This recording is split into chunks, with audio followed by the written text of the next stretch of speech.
Astro Bot is one of the most delightful games I played since the PlayStation 5 launch with Astro's Playroom and Sackboy: A Big Adventure. Astro's Playroom was incredible. It was the perfect introduction to the PlayStation 5 and the DualSense controller. The only issue with Astro's Playroom was how short it was. Thankfully, Astro Bot is bigger, bolder, and still as enjoyable. Astro Bot takes me to a time when PlayStation was adventurous and had a variety of games to play. It was the beauty of PlayStation and why I fell in love with the brand.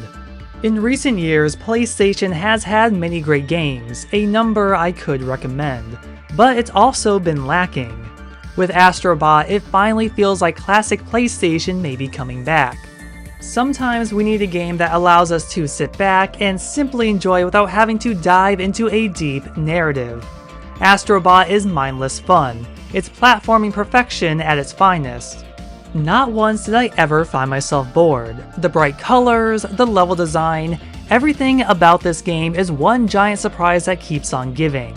You never quite know what the game will throw at you next, and for the enjoyment factor, this doesn't ever slow down.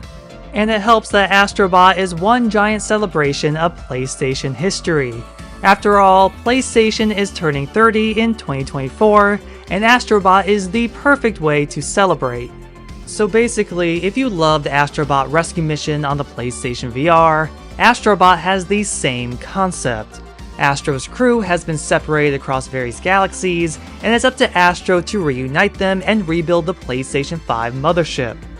From that moment Astro crash lands in the desert, it's the start of an adventure that will keep you smiling all the way through. Even though Astro Bot has a simple story, there are parts that are emotional, parts that will pull at your heartstrings, and of course parts that will completely surprise you. Each galaxy presents different planets to explore, and it's here where one of Astro Bot's greatest strength lies. The sheer amount of variety is impressive. Every level holds something new. Even when some planets repeat themselves in terms of gameplay mechanics, it's never repetitive and only adds to the challenge. That being said, Astro Bot isn't necessarily a difficult game. It certainly has its bonus challenges which well test your skills and reflexes, and you will likely have to attempt these over and over again, but the main levels themselves are intricately detailed. One of my favorites is this Asian-inspired level. Not only is it simply gorgeous, but is also one of the many levels where Astro needs to use a certain power-up in order to succeed. In this case, Astro is turned into a sponge, and he's able to soak up water, grow bigger, and use that water to put out fires. It's one delightful level after another, turning into this massive giant to knock anything and everything out of the way, then having another where Astro can shrink down in size at will. Suddenly, this typical world is seen from a new perspective and everything changes. Every power-up presents a new challenge to tackle levels, and surprisingly, some of these are repeated, but some are only exclusive to a level. But anytime these are needed, it feels different and fresh. It's like once Astro Bot grabs your attention, it never once tries to let it go. Levels are straightforward but never dull, and there is a ton to explore and unlock. Just running through the levels, figuring out where any possible secrets and unlockables may be, there is so much packed into them. I've played many games over the years. I know to explore everything. Even Astro Bot had me going back and replaying levels to find what I missed, and I was surprised at what I overlooked. But because there is so much joy in every level, I loved replaying each and every one. And we have to talk about those boss fights. Some of them are familiar faces from the past, others are new. Sometimes these fights are simple, then other times it's a nice grind learning patterns on when to attack. Like fighting the snake, it took me many deaths on learning what I was supposed to do. But unlike other games, I never felt frustrated and only wanted to get better. Going back to Astro's Playroom, that was a major technical showcase for the DualSense's capabilities. And while there are games that utilize its features, none have ever come close to that game. So it should be no surprise that Astro Bot also takes full advantage of the DualSense. Every texture, every material feels different. It's the haptic feedback and the sound that comes out of the DualSense's speaker that enhances the experience. It adds a depth that so many of these other games lack. Astro walking on metal, you feel the clanking. If it rains, you feel water droplets hitting his umbrella. When Astro turns into a ball and is being pelted with rocks, you feel every hit. Then Astro Bot takes this a step further. Sometimes you have to blow into the microphone. Other times you're using the controller's motion sensors to guide his ship or shoot at enemies or the environment. The game never goes heavy on these moments, but there's enough to add in that needed variety. Even for a game like Astro Bot that already has so much of this, it's more memorable because of it. Ultimately, Team Asobi has proven they know the DualSense best. And it isn't just the technology involved. Team Asobi delivers yet another huge love letter to PlayStation history.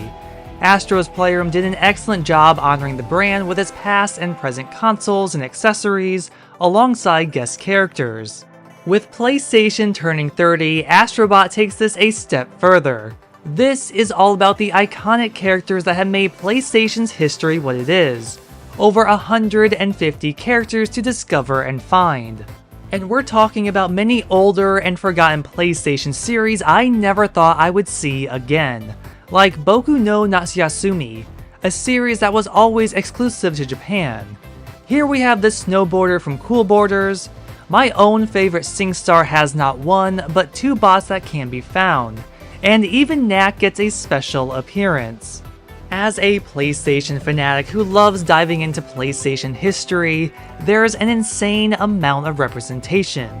The nostalgia is overwhelming and I love every bit of it. Going to the home base and seeing every single guest character gives me the most incredible feeling. Watching them work together so Astro can discover and rescue more bots is ingenious. I love seeing all these worlds united into one.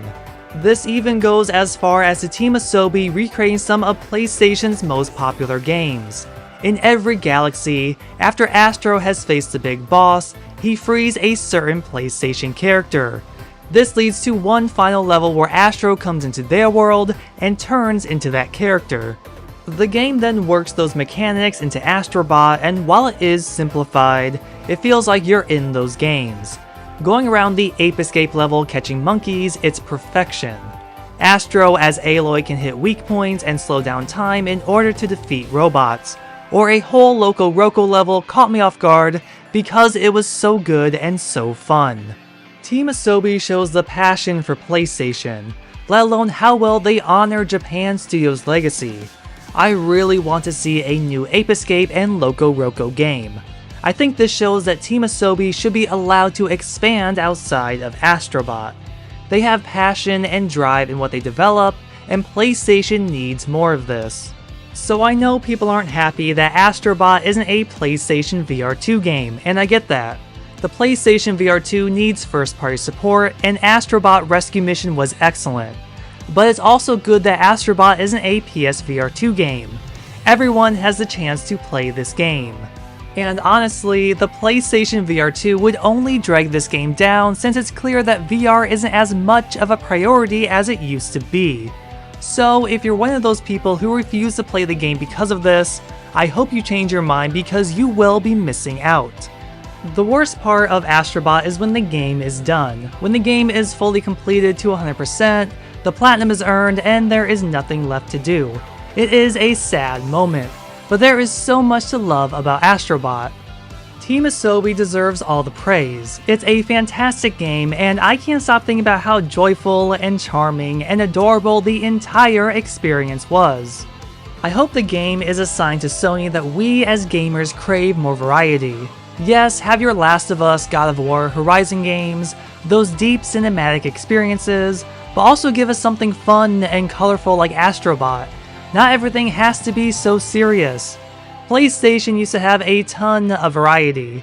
It's time to bring that back, and Astro Bot is a great start. If you own a PlayStation 5, you owe it to yourself to play this amazing game. And also, you should really consider playing Sackboy: A Big Adventure.